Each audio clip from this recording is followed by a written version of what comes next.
What's up everyone, Dave here from Torchlight, and today we're going to be building and reviewing the VF-31J Siegfried from the Variable Fighter Girls collection by Aoshima. As a longtime Macross fan, I'm always excited to see new products from the franchise, especially anything that is released outside of Japan. We're going to dig in, build this kit exactly following the instructions, so no painting or conversions. This is because we want to see how this model stacks up on its own without putting in any extra work. Quick disclaimer before we begin. This is a product that we sell through our store, but I will do my best to stay impartial during this review. So if we encounter any issues or problems with the kit, I'll be sure to point them out to you guys. So this is basically two kits in one. The fighter and the girl figurine, the parts are all on separate runners. All the stickers are separate sheets as well. My guess is that if Aoshima wanted the option to sell them separately in the future, for whatever reason, they could. So yeah, we're going to get started with the fighter. The fighter comes in 4 colors of plastic, spread out over 12 runners.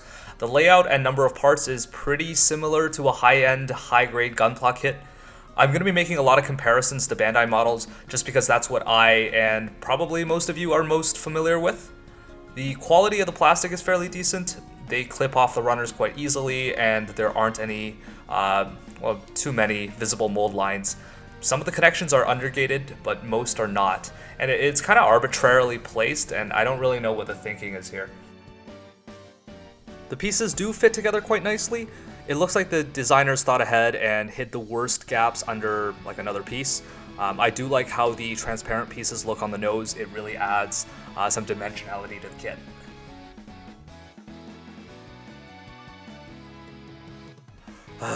Okay, now for the part that I was dreading. The stickers. There are so many stickers. I don't know what you guys think of them, but I've had a lot of bad experiences with stickers, and this kit is full of them, so I think they cover like 50% of the surfaces. Now, potential saving grace, these aren't the rigid, shiny stickers that you see on a lot of low-end kits. These ones are thin, flexible vinyl, which allows them to bend a little bit to fit the 3D contour. Okay, you know what? I'm not hating this. The color match is pretty good. The material is pretty thin and has a matte finish, so they actually look like they belong as long as you don't look too closely. And if the surface is pretty flat, they adhere pretty well. And you can see here that I'm like bending it a little bit to fit in with the curved line.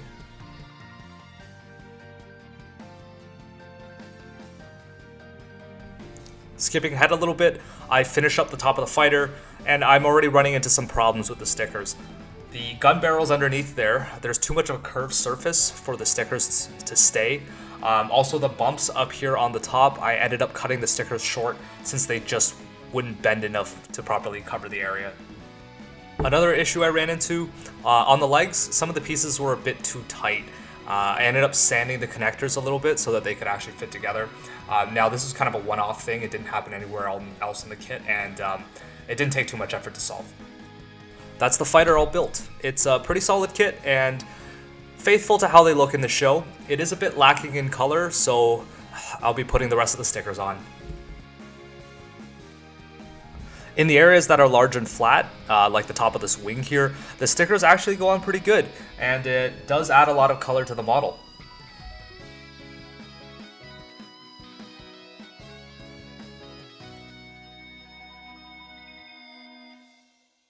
Now let's see how this thing transforms. Okay, I've kind of built it into the Gerwalk form.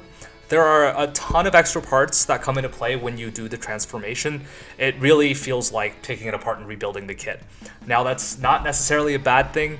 With transforming models, I've always kind of seen two ways that the model makers have done them.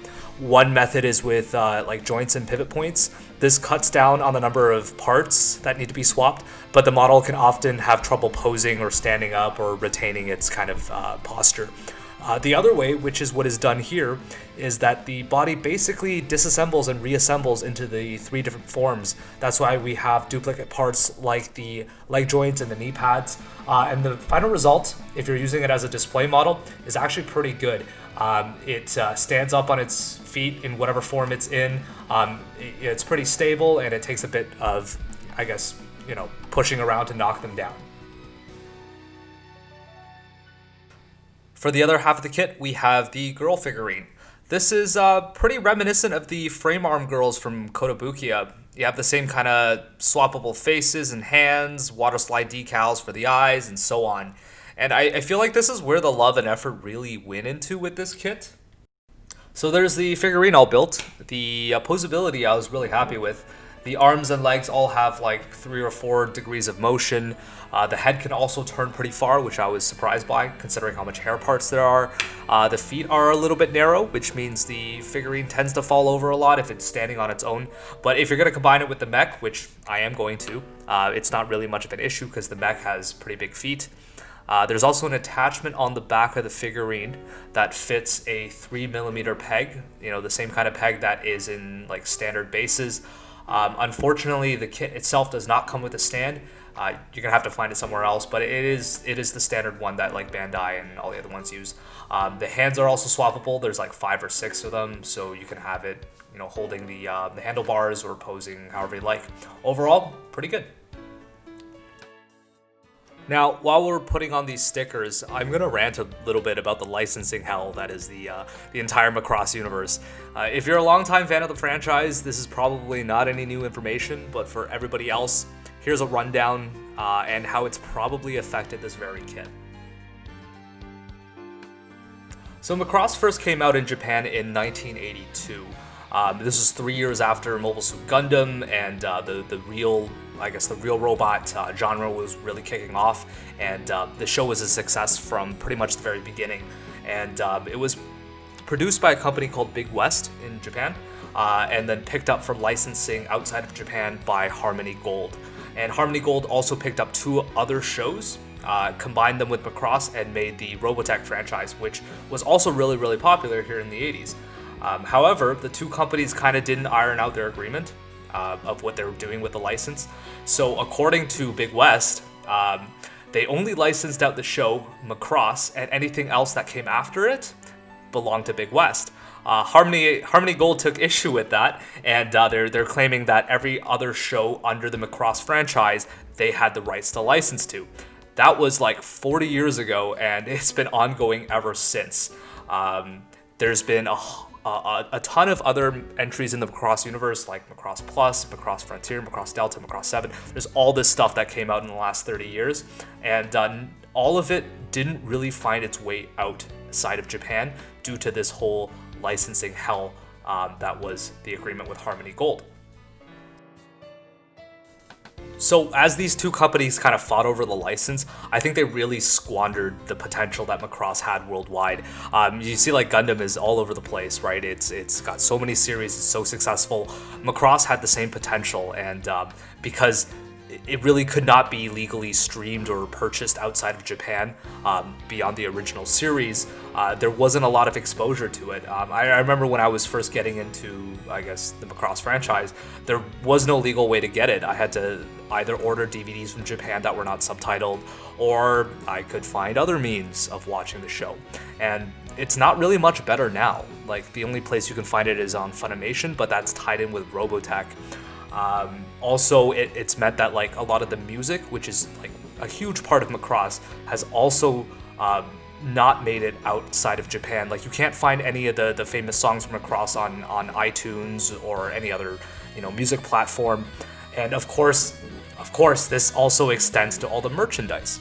So there's all these fantastic kits from Bandai. Like, all the variable fighters have like their versions of the high grades and master grades and all these fantastic models, but they're not really allowed to sell outside of Japan. So the only way you could get it is to order directly from Japan and pay shipping, duties, and all that kind of stuff with it.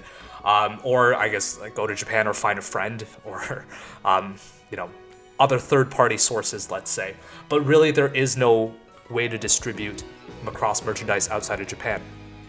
So the variable fighter girls, of which this model is a part of, I think is quite interesting because it might be that they made this series just to be different enough from Macross to start selling them outside of Japan. but still retain that core kind of like aesthetic and appeal. In fact, if you take a look on the box itself, like almost nowhere does it say Macross. It says, you know, the model name, it says Variable Girl Fighter, it says the manufacturer, all that kind of stuff. The only thing that says Macross is this little tiny pink label on the bottom left, and like the Macross logo is like not even correct, and it's a sticker. Like they put it on afterwards because they were afraid of getting into trouble with Harmony Gold. So that kind of leads to where we are now, where it's almost impossible to find any kind of Macross merchandise outside of Japan. And we kind of just have to take what we get. Like personally, I like this kit. I'm happy I bought it. I'm happy I'm building it. But honestly, if I could get the Bandai kits easily, I probably would go with those. But long-suffering fans of Macross outside of Japan, honestly, like, just get your hands on whatever you can, right? Now I'm really getting off topic, but anyway, we're wrapping up the build here, just putting on a final couple of stickers, and let's go take a look at the final result.